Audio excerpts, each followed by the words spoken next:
guys, I'm Penny and this is my channel. I thought I'd do something a little bit different today instead of just talking about recent gaming news or a new game that's come out. Instead, I'm going to be talking about something more personal, the top 10 games that I played growing up.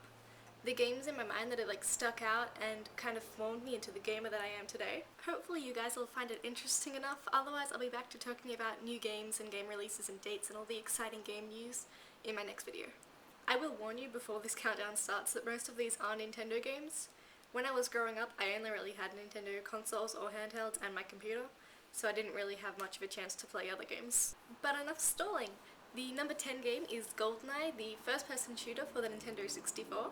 GoldenEye is on this list because it was the first FPS game that I played, and that got me into a few other FPS games like Team Fortress and Borderlands.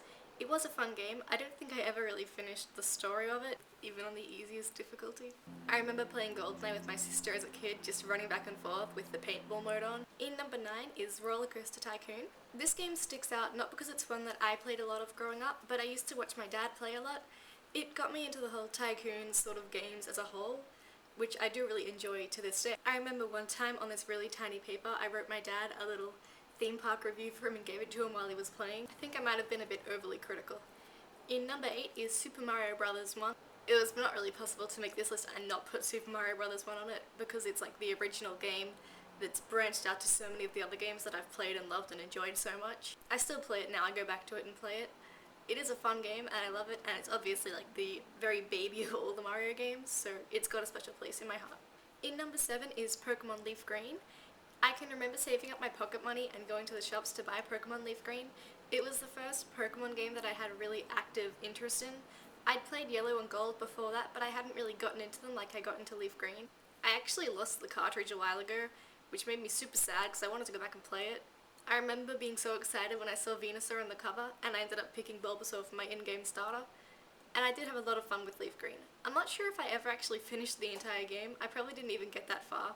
But it's the first Pokemon game that I really got into the whole series with, and that's taken up a lot of hours of my gaming time. In number 6 is Nintendo World Cup, a soccer game for the NES. I remember playing this game a lot with my sister when I was a kid. It came on a triple cartridge with Super Mario Bros. 1 and Tetris, and we did have a lot of fun. We didn't actually play soccer too much of the time. Once we figured out how to do backflips, that took up a lot of our time, pressing A and B simultaneously, just go flip, flip, flip, flip, flip, for like the entire game.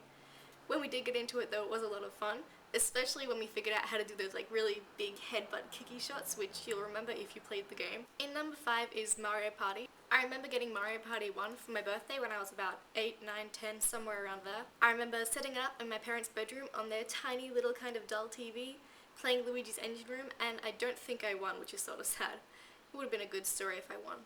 Getting Mario Party 1 led me on to getting Mario Party 2 and 3. And when Mario Party 4 was released for the GameCube and not for the Nintendo 64, I was heartbroken because I didn't have a GameCube at the time. In 4th place is another Super Mario Bros. Game. This time it's Super Mario Bros. 3. I played this game a lot with my dad growing up. I remember staying up till like 4 AM sometimes, just trying to pass through to a certain level. Because we were playing on the NES, we couldn't save our progress, so I don't think we ever made it further than World 3. In 3rd place is the only non-Nintendo game on this list, and that's The Sims.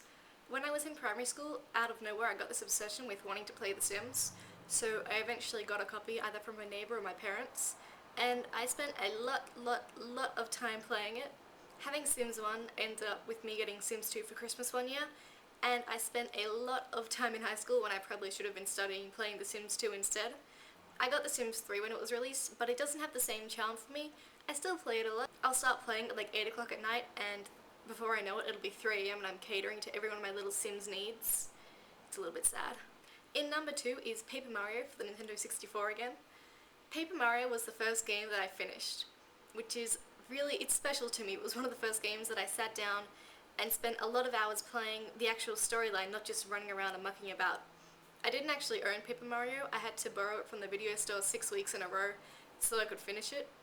I remember at one point I got stuck in World 5 and I had to look up a walkthrough on the internet to try and get past where I was stuck, and I ended up feeling really guilty about it. But I'm still pretty proud of my 8-year-old self for finishing Paper Mario, mostly without any help. The number 1 top game on this list, you probably saw this coming, but it's Ocarina of Time for the Nintendo 64. Having Ocarina of Time as a kid led me to playing a lot when I was older as well, and it led to me eventually joining a Zelda forum to talk about Zelda, where I met a lot of important people, and I've actually met up with a lot of them, and it's just pretty important because that site's actually been a really big part of my life.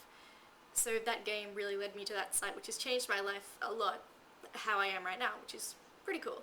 Anyway, I hope you guys enjoyed hearing a little more about me and my gaming history. I'll be back to posting more normal updates soon, like games, game releases, all the stuff you like. I just want to do a shout out to my newest subscribers as well, the ones who saw me on the mailbag from Zelda Universe TV. Thank you for coming over and seeing my channel and subscribing.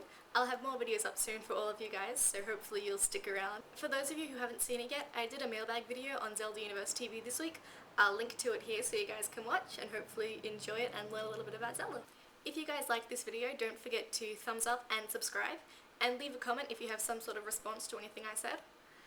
I'll try to have another video up in the next few days, and hopefully I'll see you guys then. Bye!